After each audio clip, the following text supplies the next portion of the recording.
ഒട്ടകങ്ങളെ കാണുമ്പോൾ നമുക്ക് ഓർമ്മ വരുന്നത് 1400 വർഷങ്ങൾക്കപ്പുറത്ത് നബി സല്ലല്ലാഹു അലൈഹി വസല്ലമ തങ്ങളും അബൂബക്കർ സിദ്ദീഖ് റളിയല്ലാഹു അൻഹു 450ഓളം കിലോമീറ്റർ താണ്ടിയിട്ട് ദിവസങ്ങൾ താണ്ടിയിട്ട് യാത്ര ചെയ്ത് മദീനയിലെത്തിയ ആ ഒരു രംഗാണ് ആദ്യം കടന്നു വരുന്നത്.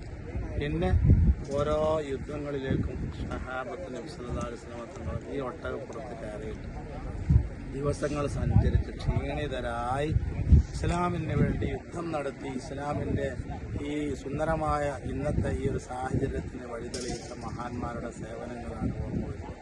അള്ളാഹു തആല അവരുടെയൊക്കെ ഹഖ്ജാഹ് ബറക്കത്തുകൊണ്ട് നമ്മുടെ ഈമാൻ വർദ്ധിപ്പിച്ചു തരുമാറാവട്ടെ. ഈ അജായിബുകൾ പരിശുദ്ധ ഖുർആനിൽ പറഞ്ഞു, ഒട്ടകത്തിലേക്ക് നിങ്ങൾ നോക്കുന്നില്ല, എങ്ങനെയാണ് അതിനെ സൃഷ്ടിക്കപ്പെട്ടത്. അപ്പോൾ ആ ഒരു വചനം അത് അന്വർത്ഥമാക്കിയിട്ട് ഒട്ടകത്തെ കണ്ട്